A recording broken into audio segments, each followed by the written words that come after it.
I'm Ryan Milton and welcome back to Fitness Fire. This is the show I run for you out there every week where I'm talking about all the hottest topics of the fitness industry. Today we're going to talk about the scale and how the scale can fluctuate, what it can do, why it is not the best gauge of progress tracking. And as much as this is not always a hot topic, it really is, because it always comes up every single week of my life as a coach. I hear some grief about the scale, so I'm going to break it down for you again. There's a lot of reasons we got to talk about it. Please make sure you share, please make sure you subscribe, and give me a thumbs up, drop me a comment, let me know what you think, let me know what you want to see. Thank you for watching Fitness Fire. I'm Ryan Milton from TeamFFLEX. Let's talk about that scale.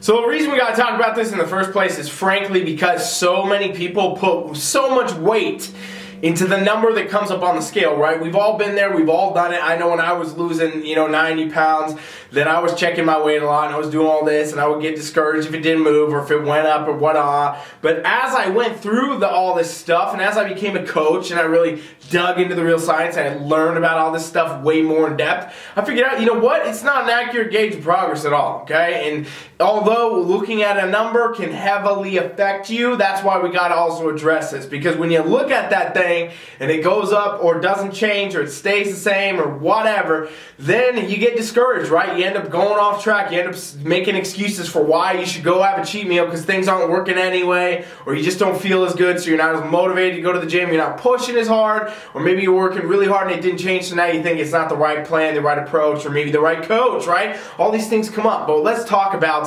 what the scale actually does, how it actually works, and why it's not the most accurate gauge of progress whatsoever at all, okay? First things first, you got to understand the scale, while important to some minute degree, is never going to tell you how healthy you are, how your actual body composition is, and so on and so forth, right? It's kind of like that test. You go to the doctor for the BMI test. You know, anybody with muscle mass will test in the obese range on the body fat test, right? They could be lean, it could be 8% body fat with muscle, and they will test in the obese range because of the composition of the BMI index. And so with that, you got to understand, okay, the scale is almost the same, right? The scale doesn't actually, when you step on it, tell you what your body composition is. It doesn't tell you what amount of you is body fat, what amount of you is muscle, what amount of you is bone, hair, all the other things that have weight in your body, right? And so I know some of you right now are saying, by the way, like, oh, there's these fit scales and all these things with the body fat testers.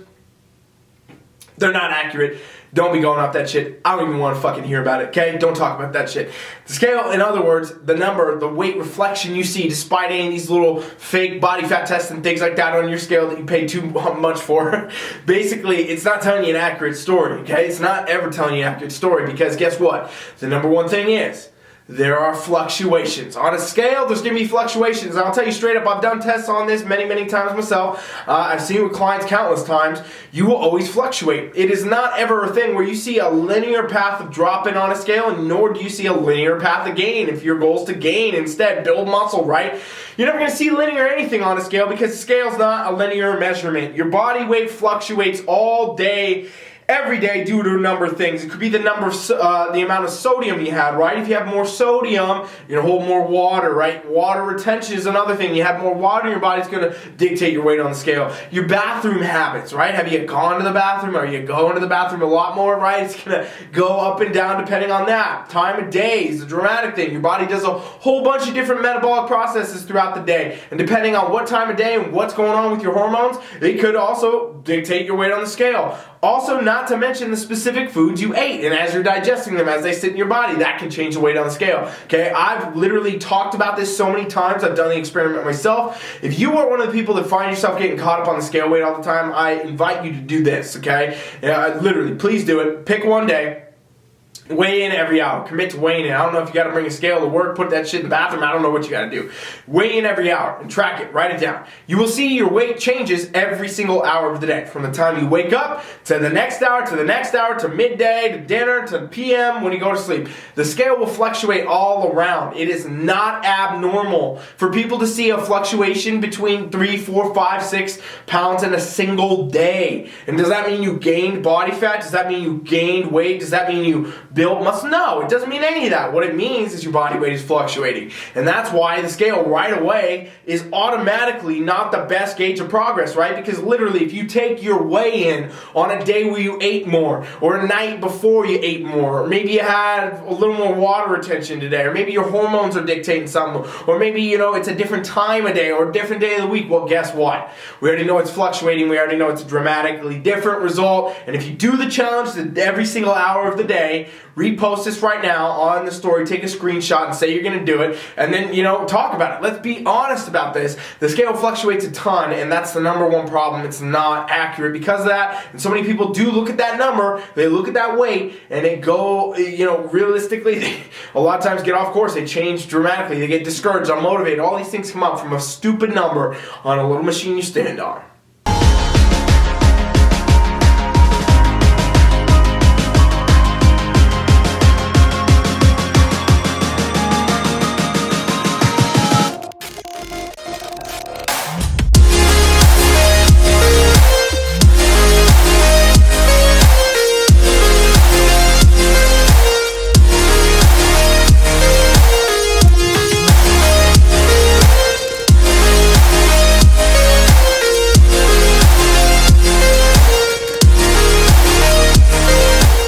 Okay, number two, it was kind of in part of number one, but water retention is one we have to really pay attention to a little bit extra, because water retention is so much a common problem with the scale, and a lot of people don't even understand what causes water retention in the first place, right? It's not drinking more water. Drinking more water is actually going to be good for you.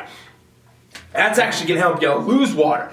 What water retention comes from is literally, as it states, the retention of water, holding on to water for specific purposes. Now, here's some of them for you, okay? Hormones can cause this. You ladies out there, time of the month, things like that come up, you can hold more water for sure, okay? If you're sick, anybody out there, you got a little cold, you've been getting a little sick, maybe you're a little under the weather, guess what? You're probably holding water. Anybody out there that's stressed out, you're stressed, you got a lot going on at work or school or life in general, relationship shit coming up, you're stressed out, you're probably holding some water. You know, if you trained really hard in the gym, go figure this. You train really hard in the gym, you get sore. You've been, you know, training hard, PR'd your deadlift, something, your back sore, your legs sore. You're probably holding water. Do you see how many things can cause you to hold water right here, right? And holding water literally transitions your weight on a scale because of the extra water that you're holding. You'll step on the scale and weigh more because of the water retention you have. But it actually has nothing to do with your body fat or with your muscle percentage or any of that. It has nothing to do with your actual weight. It has to do with the water you're holding, which, guess what, will not be holding forever. It will drop off usually within about 24 to 72 hours, you would see that water weight go away. But the point is, depending on what you did, it's going to be there, right? Any of you that go get a drink on the weekend, right? Huge way to have water retention. You do some alcohol, you know, a little wine, a little shots, whatever you're about, I don't know, and now you're going to hold a ton of water for the next probably 48 hours because of that, right? And so these things are all super important. That water retention will shift the scale dramatically. So it's really not, again, a great tool to use for progress tracking at all, because depending on the level of water retention in your body, it will change your weight. Again, drinking more water will not make you retain more water, it'll actually make you retain less. So drink more water, stay hydrated all the time. You know, you can add a little bit of Himalayan sea salt and things like that to your water, hold your water even better, hydrate faster, stay hydrated better. All these things are important, but you know, just a factor of like literally all these things will come into play. Some of them you can control, some of them you cannot regarding that water retention, and it's going to change the results dramatically on the scale. So again, the scale is not the one-all be-all way to gauge your progress at all.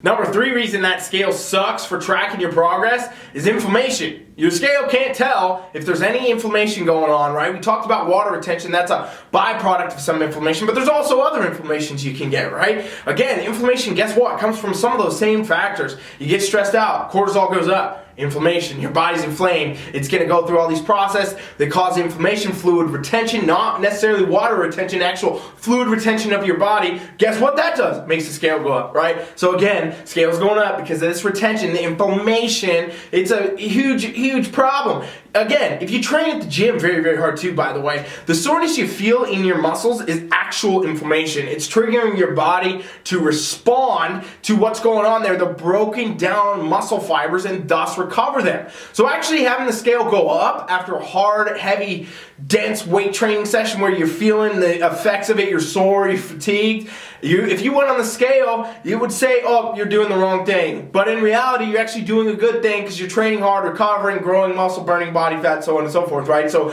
again, you see how that scale can easily take you off course by doing simple weigh-ins because these things are happening that it can't dictate. Like the scale doesn't ask you when you step on, hey, did you just recently do a heavy squat workout? Are you pretty sore? What's going on with your body there? Could you be having some inflammation? Not to mention inflammation, everybody out there, also comes from foods that you eat. A lot of people don't even know which foods they eat cause inflammation because they just don't even understand what it feels like. But if you eat things and you get bloated, if you eat things and you get acid reflux, if you eat things and your body, your stomach just doesn't feel right?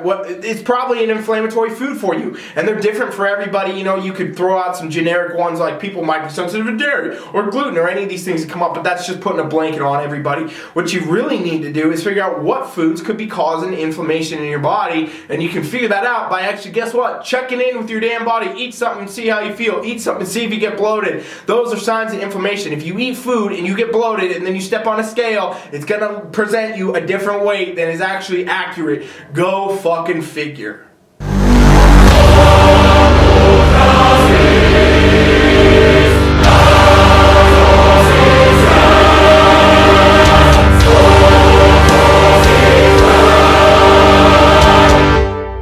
Number 4 reason that scale sucks is I kind of hinted on it early on. It doesn't only weigh what your body fat is or what your weight is in general, right? It literally is going to weigh every single part of your body. We're talking about it's going to take your muscles as an accurate, as a weight on the scale. It's going to take your body fat, of course, as a weight on the scale. It's going to take your bone structure, your organs, your hair, whatever you're wearing. All of this comes into factor on what's going to be shown on the scale, right? So as much as that might not seem like it's going to make a crazy difference, it actually does. So since it's calculating all these things, it's not actually going to show you an accurate representation of what is what and where is what, and you know, if you're actually gaining more fat or if you're not, and so on and so forth, right? So it can be very inaccurate to consider the scale the one all see all be all way to get your weight in and know if you're making progress, because it doesn't just calculate what progress would be. If you gained more muscle, your scale weight's going to go up, but you actually would be probably leaner if you got a body fat test or something like that. So what kind of place should you actually get a body fat test, ladies and gents? Not with what you think, not your little Walmart scale where you step on and tells you body fat doesn't work. Not these little handhold things. They don't really present that accurate thing either. Those are all affected. And the first thing you want to know is that body fat tests in general are going to be dictated by a lot of those same factors, okay? So as much as crazy as that is, it's true. What I suggest is calipers. And you figure out how to get the caliper, you figure out how to do it yourself, and you do it the same way every time, you're going to be able to get the most accurate result, aside from going to like a facility and doing hydrostatic weigh-in, you know, in an actual water tank and all that, which is very much more complicated. It's not something you would do every week, maybe even every month. You know, you would probably do it a couple times a year max. So I say get calipers. They're cheap, they're easy. You can do a bunch of check-ins yourself with that, and that's going to be, you know, a more accurate representation as long as you do it the same way. But guess what? The scale, it ain't no motherfucking caliper. 1, 2, 3!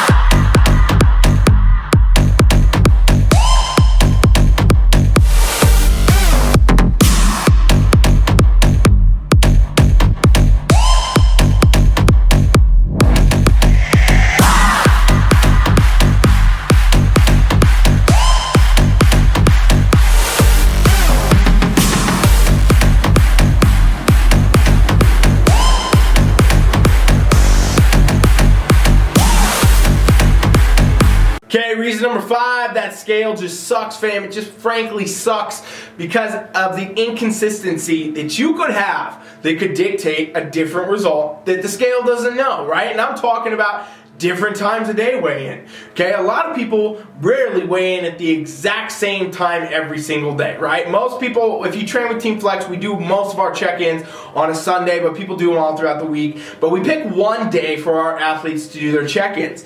And while I am strongly encouraging them to do things like, hey, do your check-ins first thing in the morning, do them at the same time, do them in the same room, do them in the same light, you know, all these different things. Make sure you didn't do a different meal plan the day before or have a cheat meal or anything like that before you do your weigh-ins and so on and so forth. I know for sure that this is never 100% accurate. I know for sure that people, you know, if they say they're going to get up at 7, they sleep in sometimes till 8 and they get up. Or sometimes they miss their check-ins altogether for that day and then they do them on Monday instead. Or, you know, maybe they did go out drinking on Saturday night and now they're weighing in Sunday morning and there's a fluctuation. All these things come into play. It's an inconsistency that we can't track. If we take all 4 of the other things I just talked about, that were the 4 reasons that this thing really sucks, the scales, not tracking your best progress, we group them all together, that makes number 5. It's just inconsistent. It's all inconsistent, and in reality, it's never going to produce you an accurate result that's 100% accurate in any way. So why would we put weight? Why would we put thought? Why would we put so much emotion into what these damn numbers tell us, when in reality, they're never accurate from the start? And when we look at the facts, we can know that blatantly, right? I just gave you 5 reasons. I could give you 12 more. I could give you 20 more. I could give you 100 more reasons the scale is never going to show you an accurate result,